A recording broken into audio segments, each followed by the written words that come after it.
Meet Thouseef Rahman, a 16 years old +1 commerce student from Kannur, driven by ambition, curiosity, and a global look. With a strong desire to make his parents proud, Thouseef dreams of traveling the world and exploring new perspectives while building a professional career through ACCA.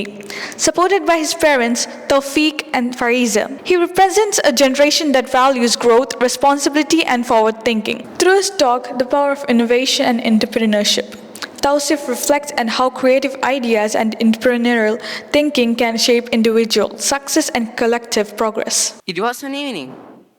The sun has almost set. The road was quiet. Shops almost set. The shops were closing, but something felt off. A small grocery shop usually is bright and lively, but that day it is shutting down much earlier. And an old man sitting on a plastic chair had on his hands. Most people walked past, but one kid stopped. He asked, "Uncle, what's happened?" The man didn't even lift his head. He said, "I can't keep this place open anymore. Prices are rising. Customers are leaving. I feel like I'm failing." This sentence hit the kid like a punch. That night, he couldn't sleep. He kept replaying that helpless voice. He kept seeing that empty shop. The next day, he didn't walk home like always. He watches. He notices the delivery truck arriving late. He notices half-empty shelves for concern for basics. He sees family paying extra, which they shouldn't have to. Curiosity turned to worry. Worry turned to obsession. So he borrowed a tiny vehicle, loaded himself goods, and delivered himself to shops. On time, fair price, no excuses. Most people laughed. They said, "Too small, too young, too impossible." But two shopkeepers believed. Then 5, then 10, and the boy's small attempt to fix a street could at least start to fix an entire market. Here's the truth: we don't start louder enough. Innovation starts with noticing.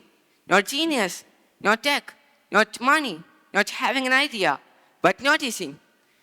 A tiny broken thing we all step over.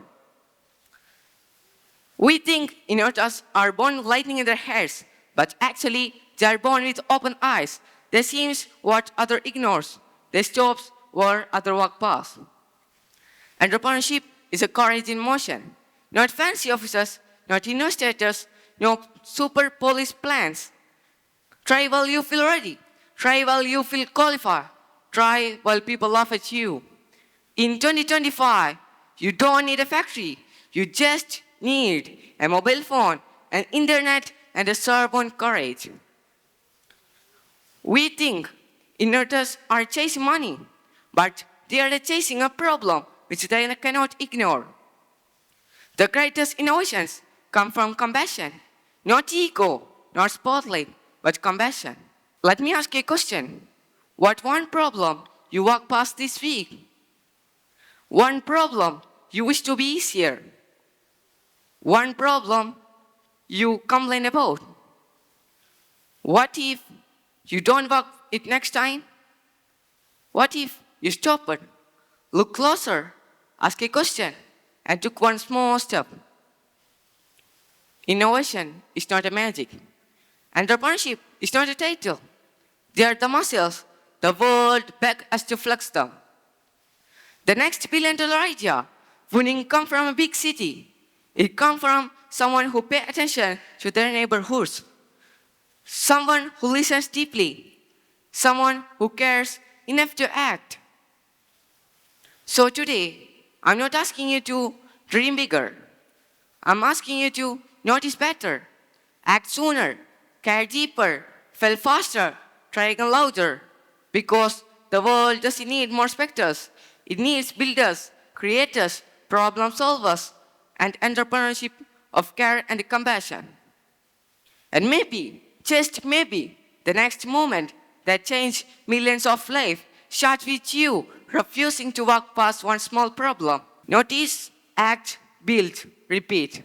That's how empires began, and that's how future shift. And that's how ordinary people become the greatest innovators, which the world doesn't forget. Thank you.